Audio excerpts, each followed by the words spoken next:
Hi friends, welcome to முருகாம்மா சமையல். இன்றைக்கி வந்து பன்னீர் குருமாவும் சப்பாத்தியும் எப்படி செய்கிறதுன்னு பார்க்கலாம் வாங்க. இது வந்து லஞ்சுக்கும் செஞ்சுக்கலாம், இல்லைனா டின்னருக்கும் செஞ்சுக்கலாம். வாங்க இதை எப்படி செய்கிறதுன்னு பார்க்கலாம். இப்போ நான் வந்து ஒரு 1/2 கிலோ கோதுமை மாவு எடுத்துருக்குறேன். இது வந்து பிசைஞ்சிக்கலாம். அதுக்கு முன்னாடி ஒரு 1/2 ஸ்பூனு உப்பு போட்டுக்கிறேன்.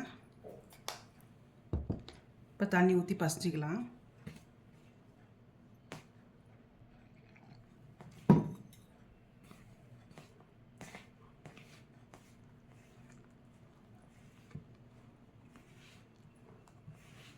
மாவு நல்லா பிசைஞ்சு நல்லா ஊறினா தான் சப்பாத்தி நல்லா வரும்.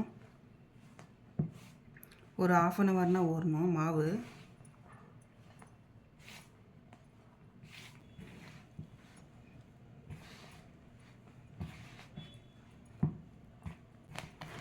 இப்போ மாவெல்லாம் நல்லா பிசைஞ்சாச்சு.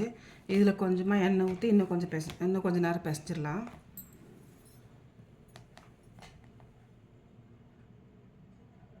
இவ்வளோ எண்ணெய் ஊற்றினா போதும்.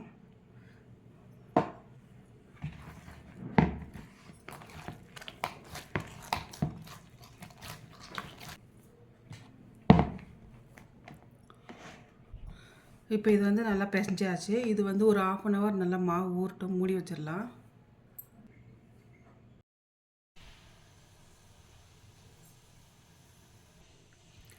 இப்போ வந்து நம்ம பன்னீர் கிரேவி தாளிச்சிக்கலாம். அதுக்கு வந்து பன்னீர் இந்த சைஸில் நான் கட் பண்ணி வச்சுக்கிறேன். இது வந்து எண்ணெயில் கொஞ்சமாக எண்ணெய் ஊற்றி வறுத்துக்கலாம். கொஞ்சமாக எண்ணெய் ஊற்றிக்கலாம். மிளகாத்தூள் கொஞ்சமாக போட்டுக்கலாம். கொஞ்சமாக மஞ்சத்தூள் போட்டுக்கலாம். இப்போ இந்த பன்னீரை போட்டுக்கலாம்.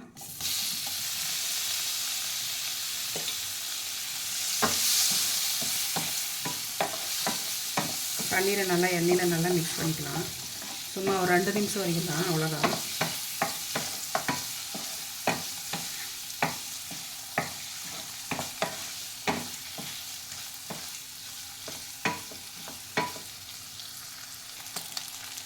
இப்போ இது பன்னீர் ஆயிடுச்சு, எடுத்துடலாம்.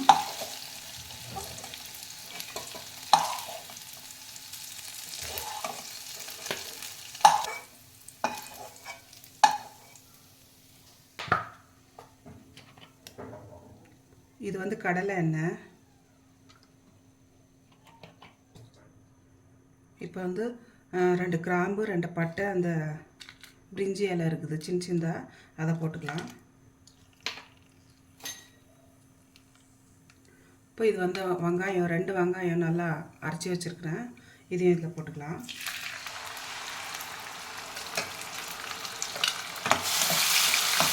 எல்லாம் சேர்த்து நல்லா வதக்கலாம்.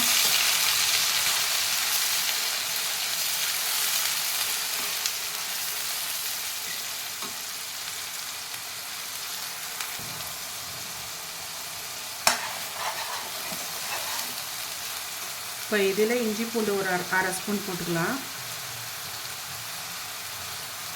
இதையும் நல்லா பச்சை வாசனை போகிற வரைக்கும் நல்லா வதக்கலாம். இப்போ இதில் மிளகாத்தூள், மஞ்சள்தூள் கொஞ்சமாக போட்டுக்கலாம்.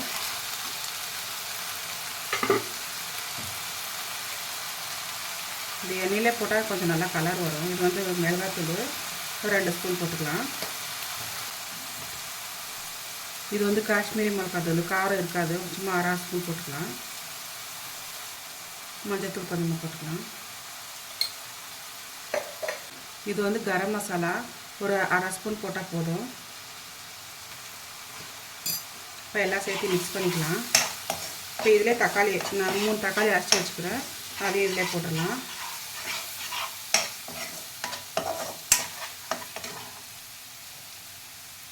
பாருங்கள், இது ஒரு 3 தக்காளி அரைச்சி வச்சுக்கிறேன், போட்டுக்கலாம்.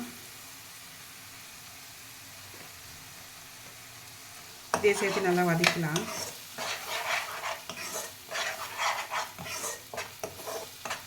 நீங்கள் தனியாத்தூள் இருந்தால் ஒரு 1/2 ஸ்பூன் போட்டுக்கலாம். நான் தனியாத்தூள் இல்லை, அதனால் போடல. இப்போ இது மூடி வச்சிடலாம். ஒரு 10 நிமிஷம் அப்படியே நல்லா வேகட்டும். தக்காளி எல்லாம் அந்த எண்ணெயெல்லாம் நல்லா மேலே வரட்டும். இப்போ ஒரு 5 நிமிஷம் ஆச்சு. எண்ணெயெல்லாம் நல்லா மேலே வந்திருக்குது. இப்போ இதில் கொஞ்சமாக தண்ணி ஊற்றிக்கலாம். தண்ணி ஊற்றி இன்னொரு 5 நிமிஷம் கொதிக்க வச்சுக்கலாம். 1 கப் தண்ணி ஊற்றுறேன்.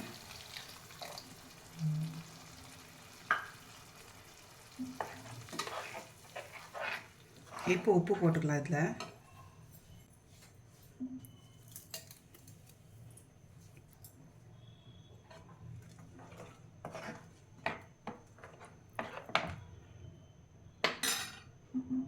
ஒரு 5 நிமிஷம் கொதிக்கிட்டு மூடி வச்சிடலாம். இப்போ வந்து குழம்பு வந்து நல்லா கொதிச்சு நல்லா எண்ணெயெல்லாம் மேலே வந்துச்சு. இப்போ வந்து பன்னீரை போட்டுக்கலாம்.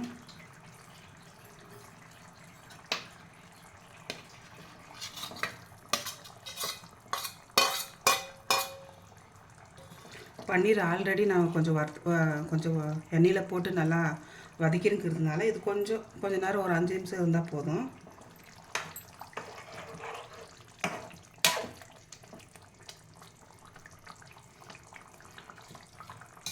ஒரு 5 நிமிஷம் அப்படியே இருக்கட்டும். இப்போ இது பன்னீர் கிரேவி ரெடி ஆகிடுச்சு. இது ஸ்டவ் ஆஃப் பண்ணிடலாம். பாருங்கள் நல்லா கொச்சி எண்ணெயெல்லாம் நல்லா மேலே வந்துடுச்சு. இப்போ இதை ஆஃப் பண்ணிடலாம். இப்போ நம்ம சப்பாத்தி செஞ்சுக்கலாம். பாருங்கள் நல்லா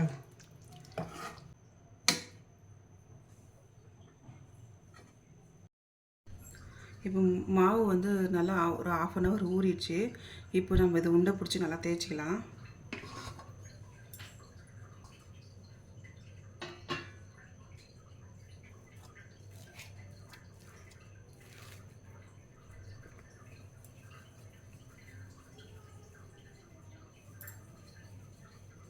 பாருங்கள் இந்த சைஸ் இருந்தால் போதும்.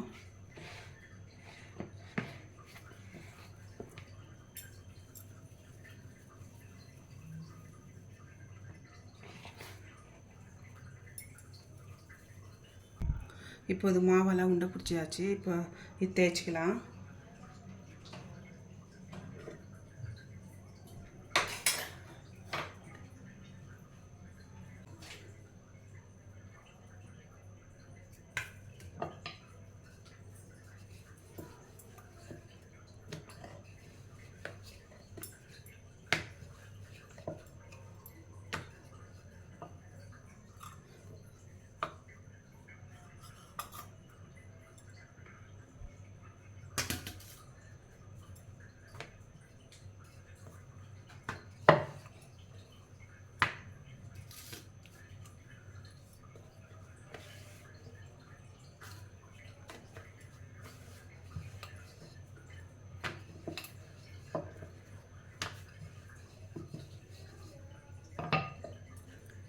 இப்போ இந்த அளவுக்கு தேய்ச்சான பிறகு இதில் ஒரு ஸ்பூன் எண்ணெய் கொஞ்சமாக எண்ணெய் ஊற்றிக்கலாம். சென்டரில் எண்ணெய் போட்டு நல்லா தேய்ச்சிட்டு நம்ம ரோல் பண்ணிக்கலாம். அப்போ தான் சப்பாத்தி நல்லா பரோட்டா மாதிரி வரும். பன்னீர் கிரேவிக்கெல்லாம் அது சாப்பிட ரொம்ப நல்லாயிருக்கும். பாருங்கள் இந்த மாதிரி.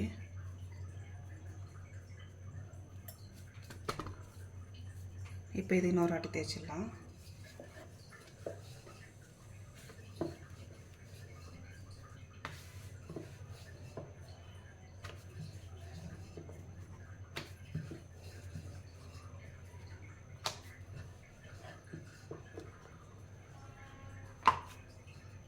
இது தேய்ச்சாச்சு. தவா சூடு பண்ணிக்கலாம்.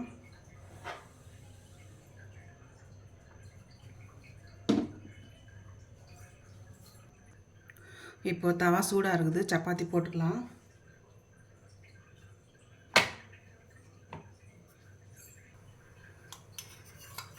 இப்போ எண்ணெய் ஒரு ஸ்பூன் போட்டுக்கலாம்.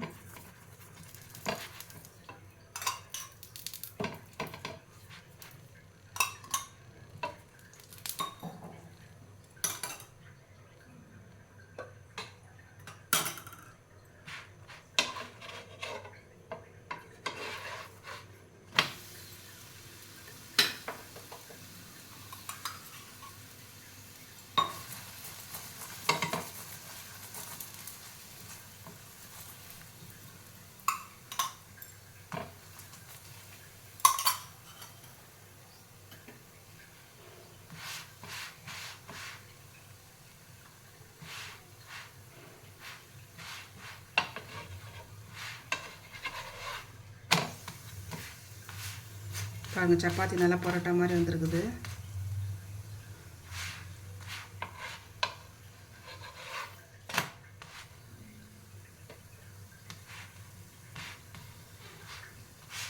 இது பசங்களுக்கு சாப்பிட ரொம்ப நல்லாயிருக்கும் அவங்களுக்கு.